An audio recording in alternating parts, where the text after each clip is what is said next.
All right, so ready to dive in. We're tackling Cypress Hills Cemetery today. Got our articles, websites, all that good stuff. And I gotta say, just skimming through it, this place already has me hooked. I can definitely see why. It's not every day you see a cemetery described as a rural oasis. Yeah. That's what really grabbed my attention in the materials, too. Yeah, not exactly your typical graveyard image. What's the deal with that then? Were they just trying to sound fancy? Or was there something more to this whole rural cemetery thing? Oh, they definitely had a plan. Picture this. It's the 1800s, cities are exploding in size, but that also means things are getting crowded. Even cemeteries, they were cramped, kind of bleak. Yeah, not the most cheerful thought. Exactly. So the folks behind Cypress Hills Cemetery, they wanted something totally different. They saw those hills, those valleys, and thought, let's make this cemetery feel like a park, a place for peace, for reflection, a total contrast to the city's chaos. It's almost poetic when you put it that way. Finding peace among those who found their rest. Speaking of history, this land has a tie to George Washington, right? You're right. During the Revolution, Washington saw those same hills and knew they were strategically important. Had fortifications built right there, imagine that. The same land he wanted for military reasons ends up chosen for peace and beauty not even 100 years later. Talk about a plot twist. But it seems like that vision, that different kind of cemetery, really resonated. Cypress Hills is still up and running today, still welcoming people, right? Yeah, it is. And that shows how much those original ideas still matter. Even as New York City changed all around it, Cypress Hills stayed this place of natural beauty. An escape from the city, a connection to history, even a place for some solace, maybe. Makes you think about how cemeteries change right alongside the cities they're in. Speaking of which, it struck me how Cypress Hills is like a reflection of New York City's past. Absolutely. Each grade has a story, right? And with the cemetery as old as Cypress Hills, so tied to the city's growth, it's like this living archive of stories. And not just individual stories, but city-changing events, too. Like that law banning burials in Manhattan back in 1852. Can you imagine what that took, moving 35,000 remains from Manhattan to Cypress Hills? That's a huge task. Whoa, 35,000. It's like they moved a whole town. Mustang Cypress Hills completely. Oh, it did. And it solidified the role of the cemetery. Not just a place for mourning, but for holding history, reflecting all the ways the city was changing.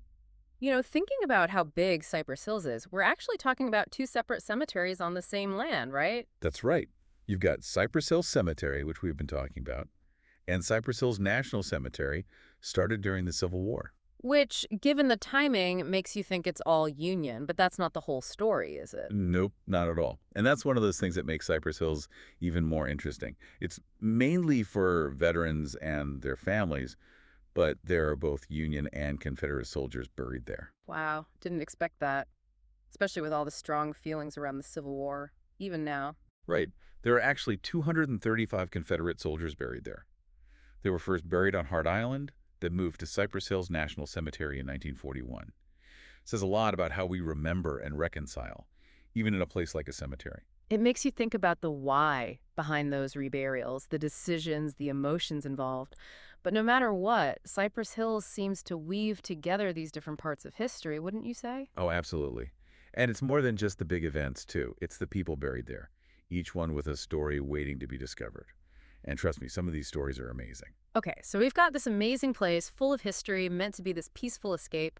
But I'm really curious about the people who ended up at Cypress Hills. Who are some of the ones that stand out to you?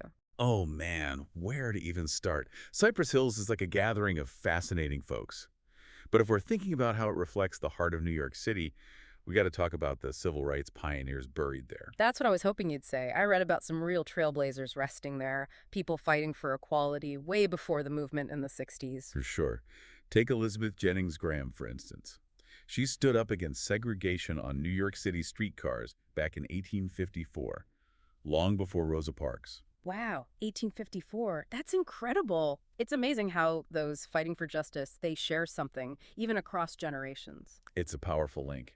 And her story is not the only one at Cypress Hills. There's Thomas Downing, ran a famous oyster place, but he also used it as a stop on the Underground Railroad, risking everything to help people escape slavery. It's kind of mind-blowing how, even after death, these stories of bravery, they still hit home. Makes you think about the impact one person can have. Absolutely. And speaking of impact, think about Arturo Schomburg. He spent his life saving Black history, Black culture, gathered this huge collection, books, art, everything. And that collection, it became the start of the Schomburg Center in Harlem. That legacy is still going strong today, inspiring people, teaching them. Shows how the fight for equality, it takes many shapes, from direct action to keeping history alive. Exactly. And we can't forget Dr. James McCune Smith, the first African-American to get a medical degree in the U.S. He went through so much, but he made it. Became this well-known doctor, an abolitionist, a writer. Every one of these stories is incredible, and to think they all come together at Cypress Hills adds a whole other level of meaning to it, don't you think? No doubt. And it's not just about racial equality there either. Think about Jackie Robinson. He's buried there too. Broke the color barrier in Major League Baseball in '47. A true legend. His courage went way beyond baseball, opened doors for so many others. And being there in Cypress Hills with those other pioneers, it's like this unspoken conversation about fighting for what's right, breaking down those walls. Their stories, they talk to each other, even now. Gives me chills just thinking about it. And speaking of amazing people, we got to talk about the veterans in Cypress Hills National Cemetery. 390 Medal of Honor recipients, that's unbelievable. Any of their stories stand out to you? So many incredible acts of bravery there. John Mapes Adams, for one, got the Medal of Honor during the Boxer Rebellion. Might not be as well known now, but it was a big deal back then. Shows how history is full of these moments of incredible courage that sometimes get overshadowed by bigger events. Exactly. Then there's Wilbur C. Collier, recognized after he died for what he did in World War I. His story, like so many others, it highlights the sacrifices people make, facing things most of us can't imagine. And then John Cooper, we talked about him earlier, got the Medal of Honor twice during the Civil War. Still hard to wrap my head around that. Twice. It's almost impossible to imagine the kind of courage that takes. Really drives home the point that Cypress Hills isn't just names and dates. It's where these amazing acts of courage, of belief, are forever remembered. But I figure for every big name like John Cooper, there are tons of others whose stories maybe haven't survived time. You're absolutely right. That's part of what makes Cypress Hills so captivating. Reminds us that history, it's made of all these individual stories, some famous, some forgotten.